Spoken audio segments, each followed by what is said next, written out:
Today, our presenters are Sherry Zubak from Boise State. She's a graduate student in the Organizational Performance and Workplace Learning program. She's also employed by Veritech, which is a tech software company, and she has her own company called WorkRate, and you can get her on LinkedIn. Steve Villachika is an associate professor of organizational performance and workplace learning at Boise State. And Tony Marker, who is the chair and professor in the Organizational Performance and Workplace Learning Department at Boise State, will be doing the presentation today, minus Tony. Tony couldn't be with us, and he sends his apologies. And so with that as an introduction, I will turn this over to Steve and Sherry.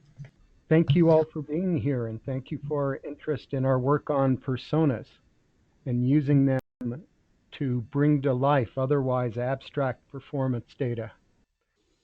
So let's face it, if we can find them or create them, performance data describing target populations for a given performance improvement project can be really abstract, and they can be really obtuse. I'm sorry, but I have no idea what 2.5 children really look like, and I want to see what the half kid does in terms of playing soccer or riding a bike. And to what extent does eager to learn more mean in terms of persistence in applying learned skill to the workplace? How far does an engagement level of 4.75 on a 5-point scale go towards a willingness to try new things on the job? Sherry, Tony, and I think there's a better way. What if we could breathe life into these data in ways that makes segments of a given target population come to life? What if we used personas? So let's have a conversation about them. During our time together, we're going to be having a dialogue around answering these questions. What's a persona? Why do they matter to folks like us? How do you create them? And how many personas should you create? Sherry? Hello. While I'm talking here about this question, what is a persona? I wondered if you could chat with me a little bit in the group chat about whether you've used personas before, maybe how you've used them, so we can get an idea of what your experience is with these tools. So while I'm talking, if you could do that, I'd appreciate it. So personas. Personas are about people, and they're the people that they represent people. They're the people that we are trying to understand through, I guess, the conscientious application of the tools of our profession. Now, that may sound a little bit lofty, but I think as we go, when we talk a little bit more about how you develop personas, that will make a little bit more sense. Personas are driven by data. As people who are working in the field or looking forward to working in the field of performance improvement, that data drives our work. That we are people who look to data to as part of the of building the evidence of around a performance problem. So these personas, these representations of people, of segments of people, illustrate how people behave, why they behave that way, what the motivations are of a segment of a person, of a population, and in particular a population who have a performance problem in common. So whether that's a performance problem around a learning issue, it might be around a job, something that they're trying to do better in their jobs. It might be around a team issue, whatever it happens to be, whatever that performance problem happens to be, they have that problem in common. Okay, so we say here that they're a fictionalized representation of that problem. It's important to remember that fictional but realistic. So we're not inventing, again, driven from data, we're not inventing these personas out of our heads. We are using data to determine what the characteristics of the people who are involved in a performance problem happen to be. The reason for doing this, is to make that abstract data real and actionable, as Steve said in his introduction. Speaking statistically about people can bring a certain a certain type of information, but making them in a way that is realistic, that um, uh, is also something approachable, is another view of the people that we are assisting through our work. And they help us make smarter decisions. If we understand who the people are that we are helping, that we are resolving these performance problems for, then we are able to make better decisions. So that's the definition. Now, what does a persona look like? Okay.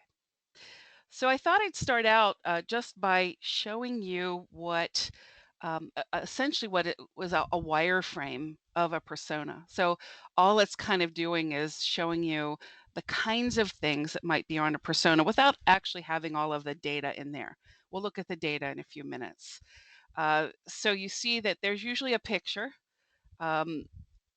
Shows that what the person might look like. A name, like in this case I called the person Stan the data junkie. Sometimes I go back and forth sometimes about the best way to name them, but one of the things that I've found is that having a name that represents that persona, as opposed to just Joe or Jane or whatever, helps people to remember who the personas are and what actually that core set of characteristics happens to be.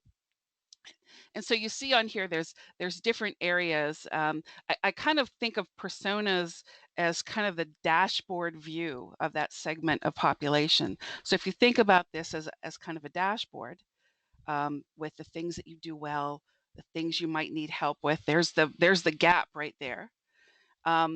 In this case, it's Stan is a data junkie, so tools might be important, and so forth. The important thing is to remember that the information, the data that you represent on the persona has to do with the performance problem. There's lots of things and lots of information that we gather around people, but you want to make sure that you have the data that is important for understanding the problem that you're dealing with. So here's a really simple persona. And in this case, the situation was around selling a phone to a consumer. And so in gathering the data, and again, this is a very simple example here. In gathering the data, you can see the pictures up on the top right. They represent the hobbies that person has. So the things that that person might be doing with a smartphone. The person's requirements here, that durability, for example, is something that Mary is really is really important to her, because she says she's a klutz and she often drops her phone. So she doesn't want a phone that's going to fall apart.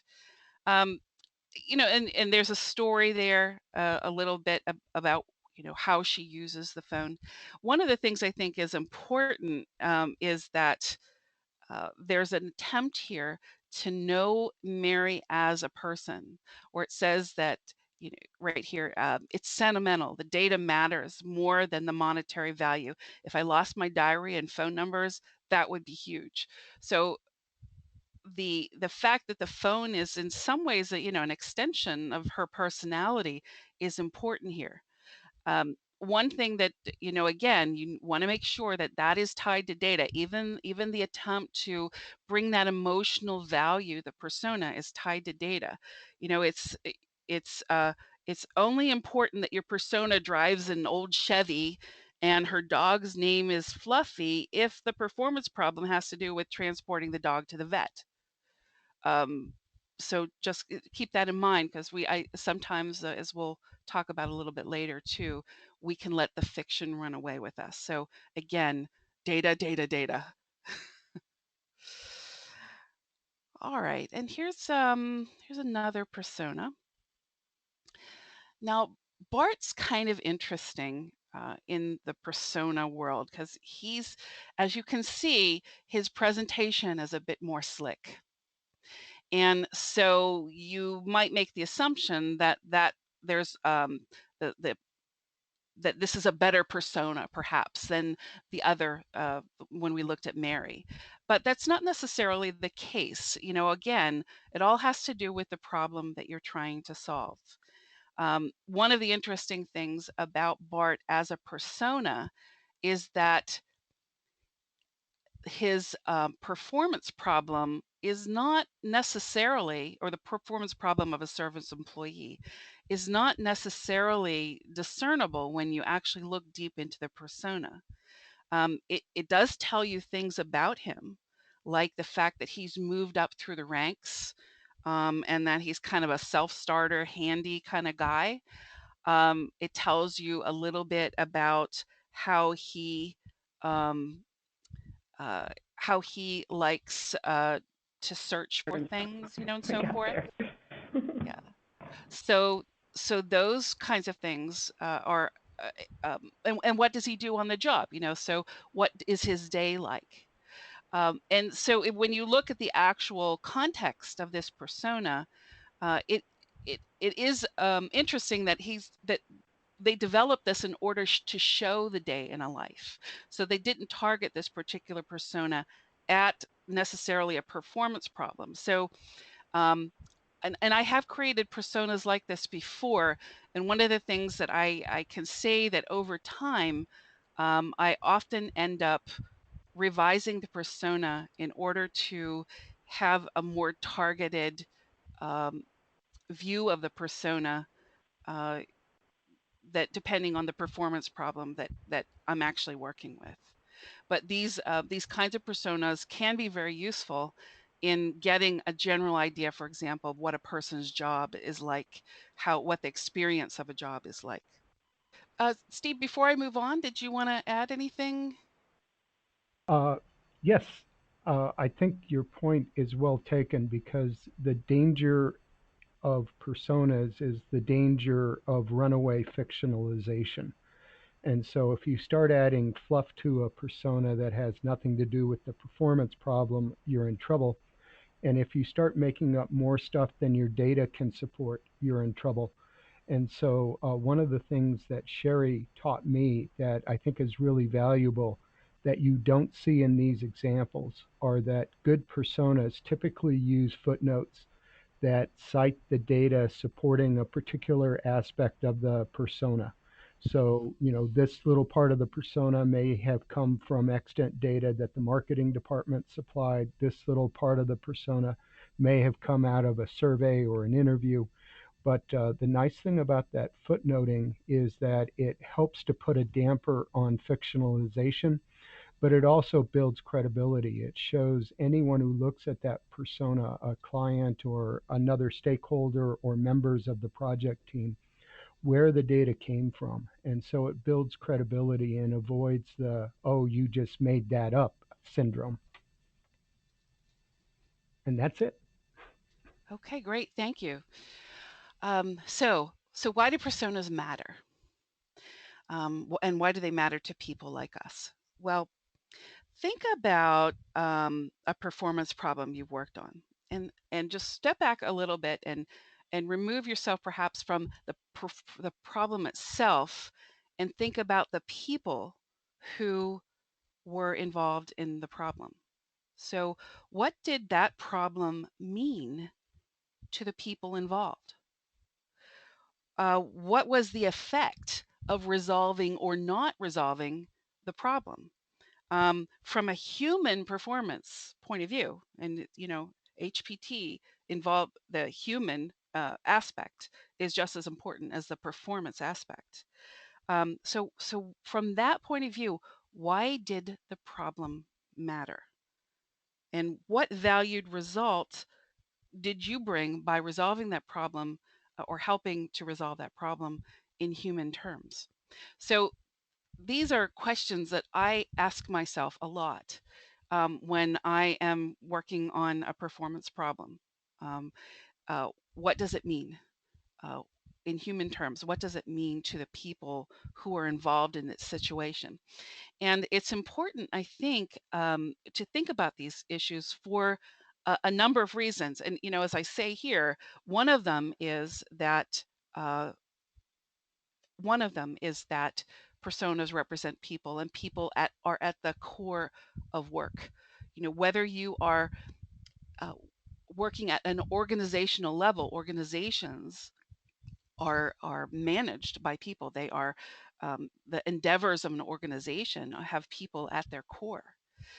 So, and if you think about things that you run into at work, uh, problems that you have, or situations that you run to, there's always a time where you're going to spend thinking about, well, why did that happen, and why did that person act that way, and what was their motivation, and what was the intention, and or in the learning sense, what do they know now, and what do I need for them to know? So all of these things help us build an understanding of who people are who are involved in this situation, and empathy for the people who are involved in this situation. Um, those are really important things. Uh, because they can lead to better performance solutions because we become more accountable to our clients. Um, when we know that a person's life, even in a small way, is involved in this situation, when we understand that the impact is not, the impact has a human element, we become, I think, more accountable. And also in terms of, of sharing the information with others, it also helps us to kind of spread the accountability. When you are talking to your stakeholders and explaining a situation to them, when you're able to bring a person in to the situation and show what the impact is of an intervention from the point of view of the people who are affected, it tends to be much more effective. Okay. Um, so when do you create a persona? One of the places is that the big ones is that you have a project that has several or more uh, populations, and the populations are diverse, so that you find yourself really having to think about and keep track of who people are, and you're gathering, as you're gathering data, you have to keep track of lots of different elements of those people. Uh, Another thing is that you think about the projects you've worked on. You do a lot of work trying to understand the target population, and you need to communicate that with others. I mentioned of the idea of communicating with stakeholders, but just communicating with one another. When you have more than one person working on a project, and in this field often you do, then helping to talk to one another is really important.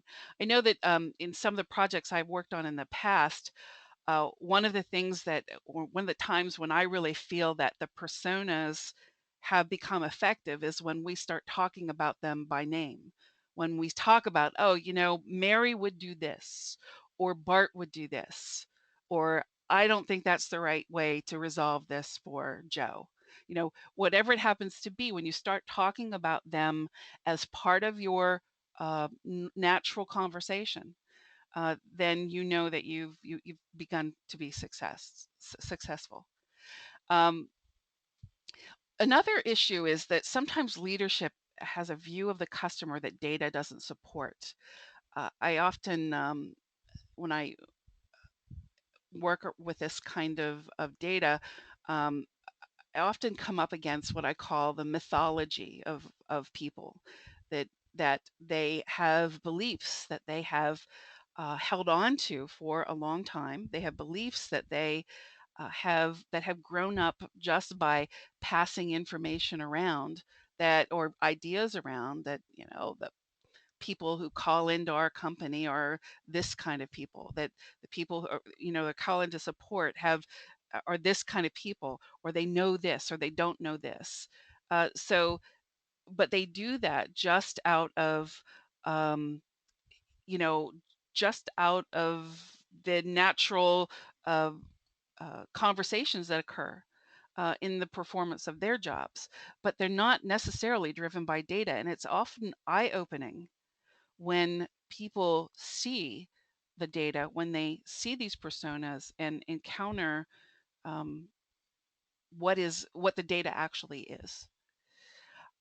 Another thing is that when the company has invested a lot in the project and things have to go right, so maybe it's a situation where it's a new product, something coming to market, and you are uh, when you are have to make absolutely sure that you have the target population, that you understand them correctly, so that people can sell to them, so that people who are designing the product can design the product the way it needs to be designed, and so forth. So uh, company has a lot of investments and things have to go right. Personas are uh, very important for that. Steve, did you want to add anything before we? Jason had a question Okay. saying, how does one quantify that type of information when leadership has a view that the data don't support? Uh, in my experience, this is where that footnoting technique gets really helpful in terms of countering the myth, because when they look at a persona that's based on the data, and then you can go through the footnotes and say, well, here's where we got this part, here's where we got that part, and you know one of two things happens. Either they're able to say, wow, you've talked to the right people and I guess we need to change our opinion, or they say, well, I see what you're getting at, but you haven't worked with these groups over here and you need to get some more data. And you can live with that too. But I think, the way to counter the leadership view is to go in there with a data driven persona and the ability to backtrace things in the persona to things in the data set. Sherry, what's your take on that? Absolutely. Having evidence of how you created your personas is important. Being able to talk to those points uh, that leadership might bring up, their stakeholders might bring up, and sometimes, honestly, sometimes they're right. And you do need to go back and look again. There may be situations uh, that you have not considered. On the other hand, uh, when you have when you have done a thorough job and you have developed personas that accurately represent um, the issue, then as Steve said, having that evidence and knowing that these are backed up by data is really important. And I do use the footnoting a lot, um, for a couple of reasons. One is the reasons we just talked about, and the other is to separate where I um, created something that is entirely related to the performance problem, and where I might have added something still based on data that is more on the fictional lines. Like the blue Chevy that I was talking about earlier, of the woman who needed to drive her dog to the vet. Okay, Steve, I think you're on. Great. Uh, so we're moving into, how do you create them? Uh, First of all, as you can see in this illustration, this is iterative. So, you'll create a draft of one, and then you'll refine it and refine it until the persona starts working in a way that's useful. And so you kind of repeat these steps iteratively. And the first is just collect and review data. It may begin with the data that you have, and that's the basis for where you start. Or it may be you look at the data you have and you say, well, given this extant data, let's do some quick interviews and maybe a quick survey around these things that we think would also be useful about identifying segments of a target population and building personas around them. So having started with the collecting and the reviewing of that data, you start analyzing those data and saying, okay, if we were to dice and slice our target population, how many segments are there? Each persona represents a segment of that target population, and they represent key features or a constellation of features about that part of the target population. And there's always going to be, fundamental questions about how many of these folks do we need. If we don't have enough, then we're not going to cover the variability in the target population. And if we create too many, they're going to get so segmented, and we're going to have so many divisions that they're going to be too cumbersome to be useful. So having collected and reviewed the data and made some sort of decisions about how you're going to segment the target population, that leads to the next step, which is drafting that persona. And initially, getting back to what I said before, this is iterative. That first persona you create is really nothing more than a prototype. It's a mock-up of what you think a persona might look like. And, to create that persona, you'd use one of those examples that Sherry showed earlier in terms of, typical things. What might a representative picture be? Does this persona have a quote that kind of tells you a lot about their worldviews? Does this persona have some sort of job goals? What are the characteristics of this persona? What are the job tasks that they perform? What do they do over the course of a day? And answering those kinds of questions let you quickly draft the initial persona. And again, it's a prototype. It's just a mock-up. And odds are the first one will not be as sophisticated or as powerful as you'd like. And you find that out in the next step, where the design team or the person who created the persona presents or critiques that, presents it to others for their critique. So here's a persona, let's say it's Bart. Sherry did a good critique of Bart. There's a lot of Bart that looks pretty fictionalized. Either we need data supporting those things, or we need to tie them to the performance problem, and we need to do a little bit of both. If we present and critique that persona, we may say, we need to go back to the drawing board, and we skip over here, and we go back to collecting and reviewing the data, identifying the segment of the target population, and drafting again. And that may happen several times before the team creating that persona finally says, we think we might be able to use it. And in using that persona, there are different ways to use personas. They can be an actor who uses prototypes that the team creates. So if you're creating performance-based training, the persona might be the person who is using the job aids the team creates. The persona would be the person who is using or going through the instructional components of the training that the team prototypes. But in this view, the persona is an actor who uses prototypes. There are other ways of using personas. There are a lot of people who use personas in the form of role plays. So there is a high-tech organization that has created personas of people in the executive suite who buy high-end computer services. And the training for the sales reps that work with these high-end executives use these prototypes in their role play.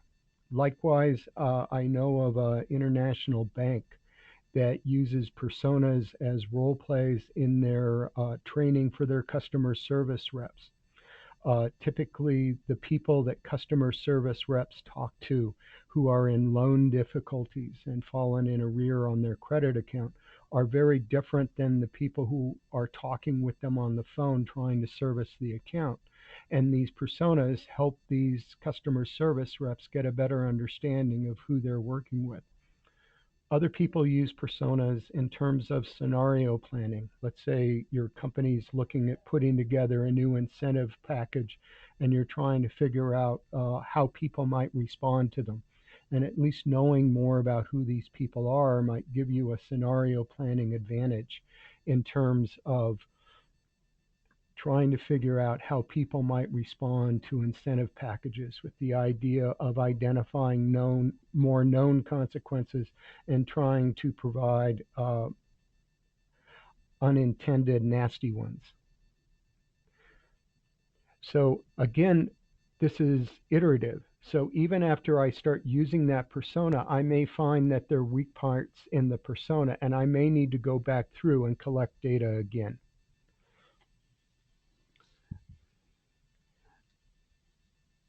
So how long does it take? It varies. This recent study compares the number of hours it takes to create a persona across small and large companies. In general, you can see that small companies tend to create personas in less time than larger companies. The other thing that this chart shows is two kinds of personas. I don't know why they use the terms that they used, but this term here, non-empirical data, means that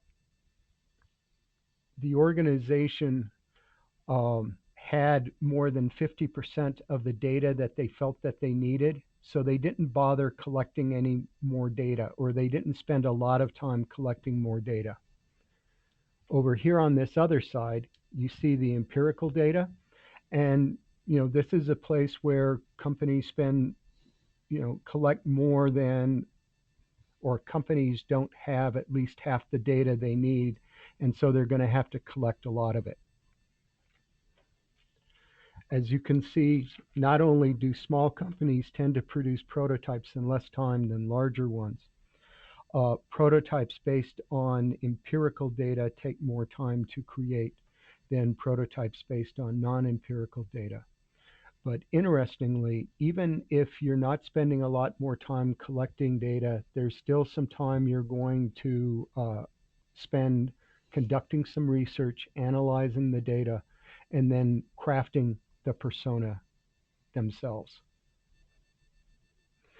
Some tips, start with the sketch, the kind of thing that you saw in Stan, the data junkie, that lets you know or lets you get your head wrapped around what things does this persona need to contain to be useful.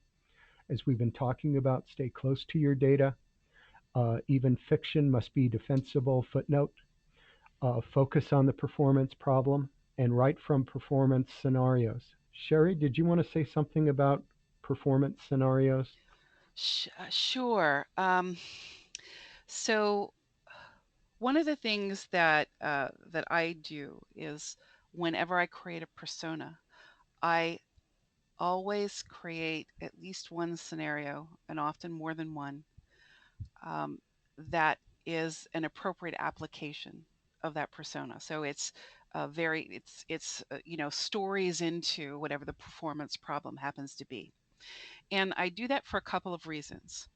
The first is that when I create these scenarios, um, they because I am applying the persona at that point to an actual situation, a real situation, that it allows me to test the persona. So it's for me and the team of people who happen to be working on the problem, it's a way of doing a rapid, informal, formative evaluation of the persona. So does it work?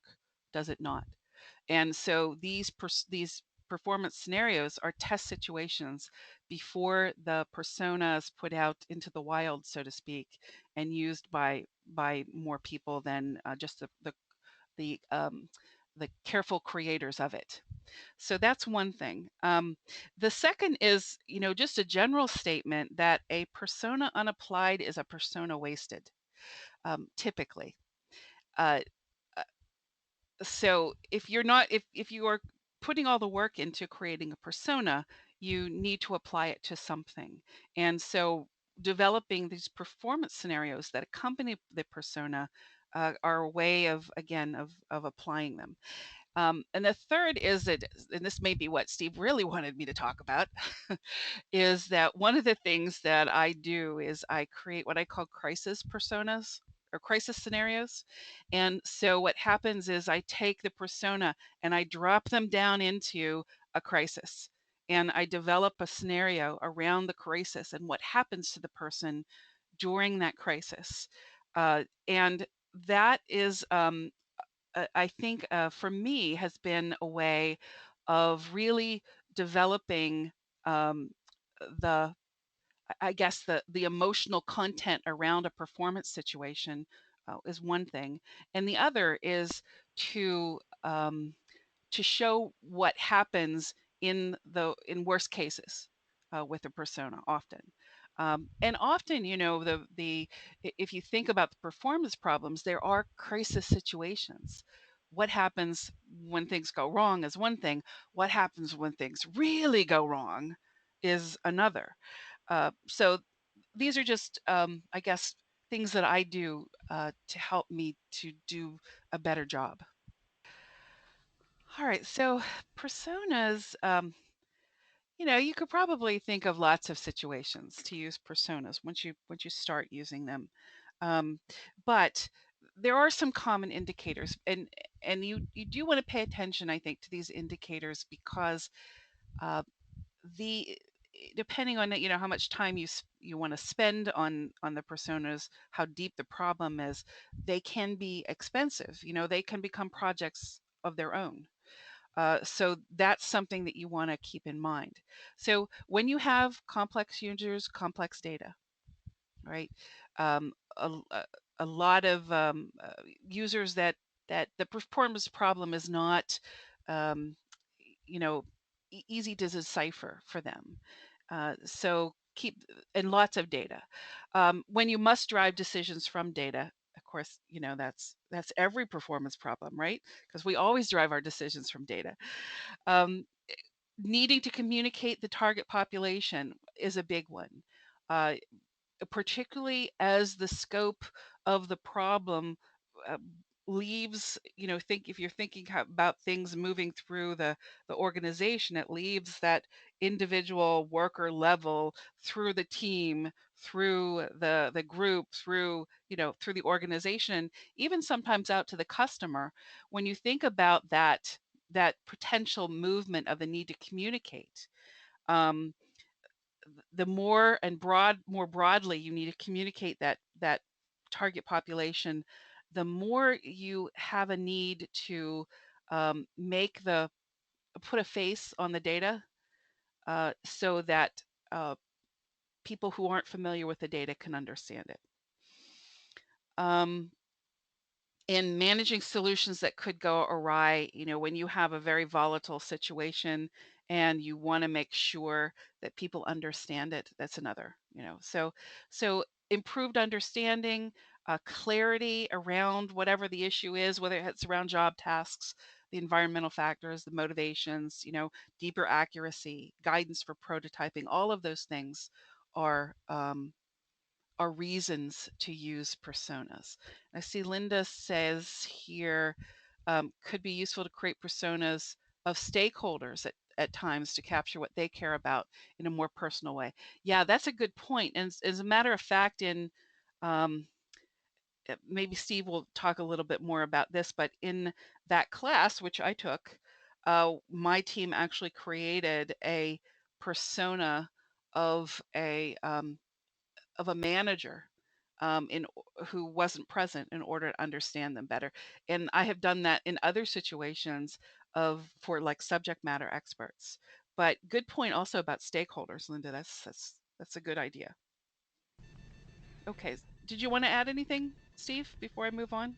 I think you just, bring up a good point in that sometimes we don't have access to the people that we need. And personas of stakeholders can be really useful. one of the students in the class worked on a large Navy project and they supported a software that was so big that even the Navy couldn't tell them who all the different users were.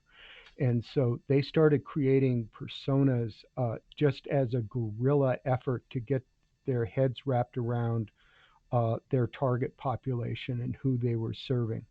And as they learn more and more about who's using it and how they're using it, that information worked its way into an internal set of personas that they used because they didn't have ready access to these people otherwise. Okay, good point. All right, and then how many personas could you create? Well, this is definitely a judgment call. You need to let the data and the performance problem drive this situation. However, one of the points that Steve made early on is that you can slice and dice, so to speak, the data in so many segments that it becomes, in terms of creating persona, it can become a little incomprehensible. So what you need to do is, through your practice, the practice of doing this work, is make sure that what you're creating is useful, right? Um, I will say that I do sometimes create more personas than I use in the iterative process of creating them, because I sometimes will create something that is comparative. So I might create a persona that seems to be, driven out of the data, but ends up not being so useful for the um, that performance problem. And so either they become a secondary, for specialized situations, or they just, fall off. They were something I drafted, just like when you're writing a report, sometimes you draft and discard. That happens in this process too. It is important to go through that process, though, of drafting and discarding or keeping and making those choices. Um, the other thing is that you will end up, in many situations, having um, multiple personas, and so what I use is what's called a persona deck, which I'm going to show you here. So first, just to give you an idea, this is a persona from a project that I did a few years ago. And the issue was that the the performance problem was around different people in the organization who were sort of at that middle level management or moving into that, who now needed to get in front of stakeholders and do presentations. And they had certain performance problems around it. And so here you see Piper, who she's Piper, the oversharer. She will tell you everything she knows as long as you'll listen to her. She has a lot to say, and it's a lot of it is good stuff, but it's not always targeted to the situation. So here you can see the full persona of one of the personas. And then what I did, was I created what I call a persona deck, and that is a group of personas that uh, are driven out of the same set of data that are applied to the performance problem. Different categories. So here we have Piper, the oversharer, Ram, the deep diver, Mel, the memorizer, and Tori, the explainer.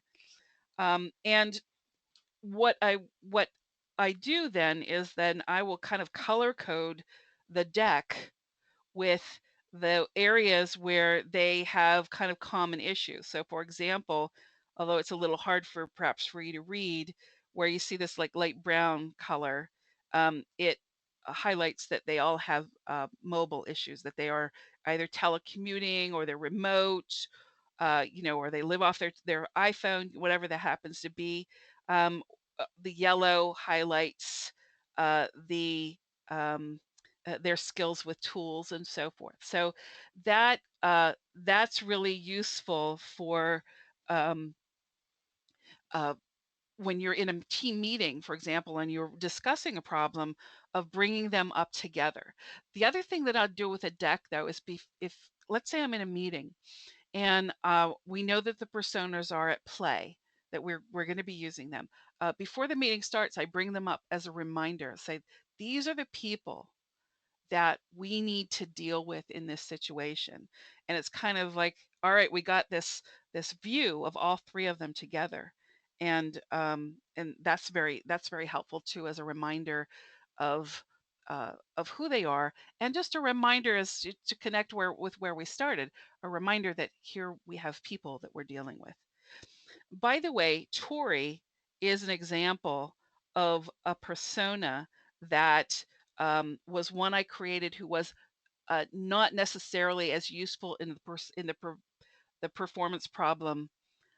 She was useful to know about, but not necessarily useful to deal with. The reason is that Tori was already doing a good job. She was an explainer. She was a storyteller. She was good with tools, or her persona was good with tools. And so we didn't need to worry about her as much. She did come up occasionally, though, with more advanced stuff. So we kept her on the deck. Sometimes we paid attention to Tori, and sometimes we didn't. Okay. And then how do you use personas? So I suspect that we've already talked about this a bit as we've gone along. But I think one of the really important things to remember is that personas have to be applied to problems, that they gain meaning from the context of the performance problem. If you just create the personas, which, as a project can be a fun thing to do, it's interesting, it's a new view on data that you might not have tried before. Um, so just keep in mind that the real meaning comes from actually applying them to the performance problem and doing those tests that I was talking about, um, to make sure that you're on the right track. And then, seeing them in the full context of a larger problem, and how they grow, because you will change them based on that application. So think about combining them with, a task analysis or a process map, or the scenarios that we talked about, or if you've ever heard of the idea of a journey map or experience map, that's another place that you can apply them as well. Um, so and make them, this is something Steve may want to talk about, making them users of your prototypes. So you develop a prototype of a job aid, and actually seeing, developing scenarios, or thinking about them in context of, well, how would they use this job aid, and are there things that I'm not getting to because of what motivates this persona, or what they do or don't know. Steve, do you want to talk about that a little bit? Um, I think it's just, pretty straightforward. The idea is, as those prototypes evolve, so does the story, uh, about how the persona is using these prototypes, how they're going potentially through prototypes illustrating how the training works, how they're actually using the job aids in the training and then later on in the workplace. Yep. And if you can tell that story convincingly, in a way where it's like, oh yeah, Wesley Waffle would actually do that, then you are probably making better design decisions about those prototypes than situations where it's, oh no, Wes would never use a tool like that. Right. Right. Very good. Okay. And then it's just sort of wrapping things up here. Again, these are just kind of summaries of things we've already talked about. First is that you have limited artistic license. You are not writing fiction. Maybe you're writing nonfiction. You are uh, basing the personas on relevant data. Now, relevant data, that's kind of an interesting one. I'll tell you that, as an example, when I'm creating, I have a template that I've created for personas that I've based off of Gilbert's BEM, and I uh, so it has the potential for gathering lots of data in. And because, the BEM is an exploratory tool. And so you have, there's lots of areas to explore. And so when I gather data, I'm going to get lots of data, but I have to remember that I need to discard some data, just as you would with any performance problem. When creating the persona, you only want to deal with what data is relevant to the performance problem. Okay. Refining your personas as you learn more about the target population and the usefulness of the persona. Yes. Um, so we talked earlier about the process being iterative. Well, that part of being iterative is as you come to know more through each iteration. And so the personas are going to change. You may have a ball, the ball dropped in your lap, so to speak, and find out that the performance problem is entirely different from what you thought it was. And then off you go with redesigning your personas to reflect this. Um, Identify with good personas, but don't fall in love with them. Yes, sure. It is make sure that you are doing your due diligence for the problem, not for the persona. Because as it says here, don't fall in love with them. You have to sometimes put them aside. And just remember that their means to an end. This is about getting to valued solutions, better designs, and so forth. It's about doing your job in the best way that you can for the people that you are serving. Did you want to add anything, Steve? Jason asked, how do you rate the success and the use of a persona? And I started chatting in some of the response. I think the best uh, indicator for me is the persona that takes on a life of his or her own. Suddenly, people are talking about them in terms of what they like, they don't like, what they fear, what they'll do, won't do, etc. They're good actors, and you can throw them against these different prototypes or these different situations, and they provide data in terms of how will they use it. Are they willing to use it? What will be the barriers that could get in their way?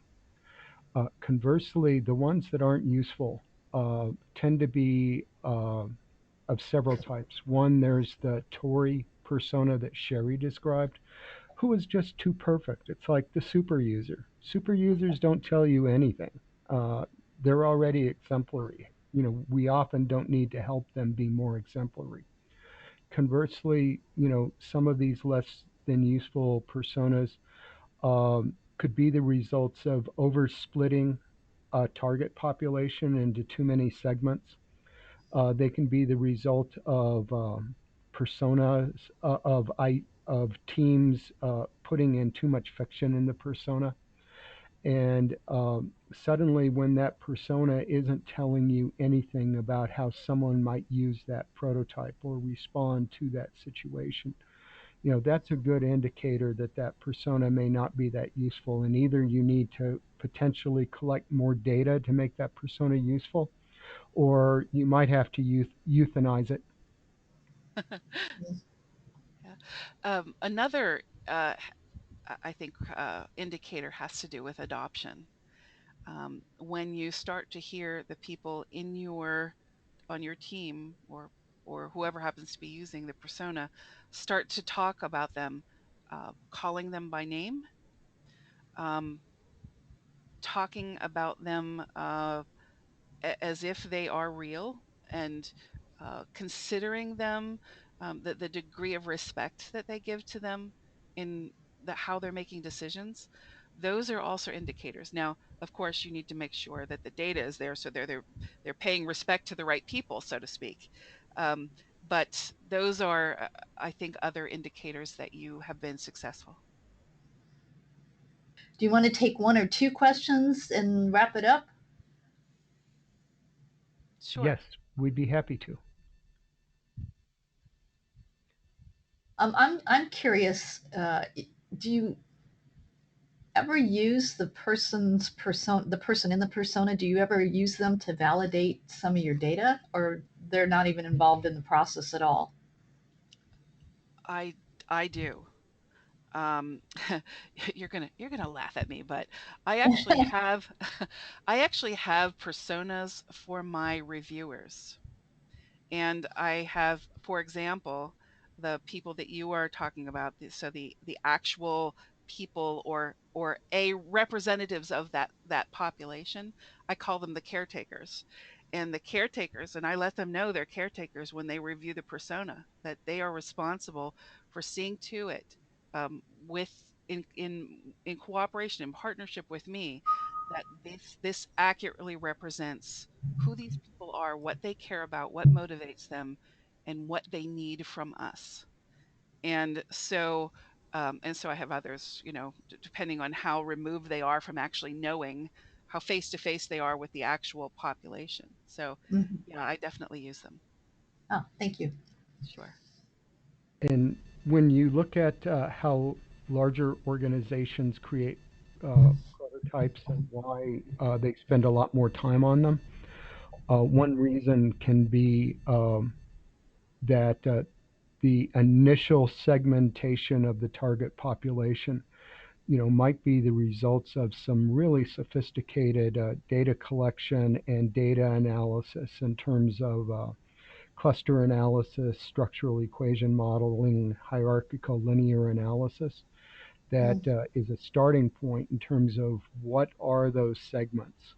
And when you start using these mixed methods of combining quantitative and qualitative data, and then, as Sherry's saying, find ways of validating those personas as you use them. It's part of that process of making sure your personas are always grounded in the data. Mm, great, thank you. We'll take one last question.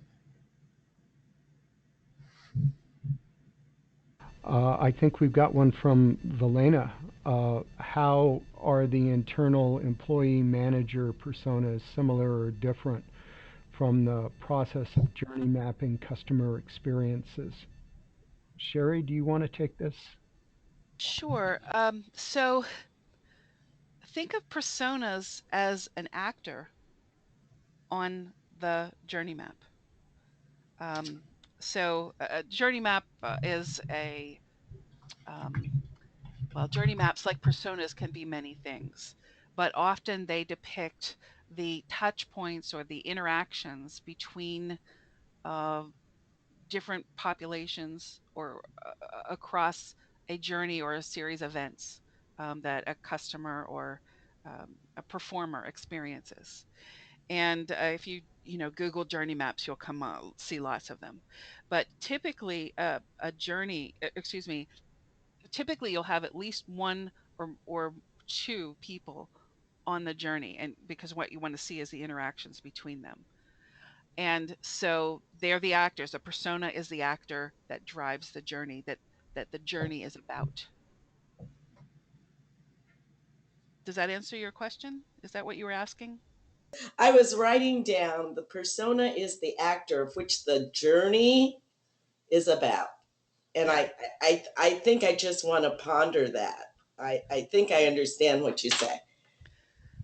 they're the person on the journey, and another persona could be the other people that they encounter on that journey. Got it. So So it whenever you have a is the touch point, actor itself, and that actor responds to each touch point on the right? journey map. Or Got it. that's where the interactions are. Yes. Right. Yeah. Yep. Yeah. Those are the scenarios, Yes. are like the Mhm. touch points. Similar. Yes. Okay.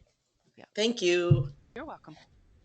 Okay, well, it looks like we're out of time. I'd like to give a big thank you to Tony, Sherry, and Steve for this great presentation. And I'm assuming that Sherry and Steve, that if people want to follow up and send you questions, that would be okay.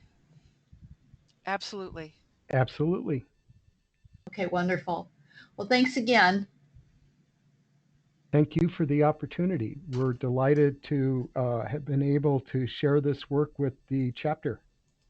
Yeah, it's a new concept for me personally, and it's like I'm kind of excited about it. So I'm really glad that I was able to come today, and that you were able to provide that information for us. All right. Thank you so much.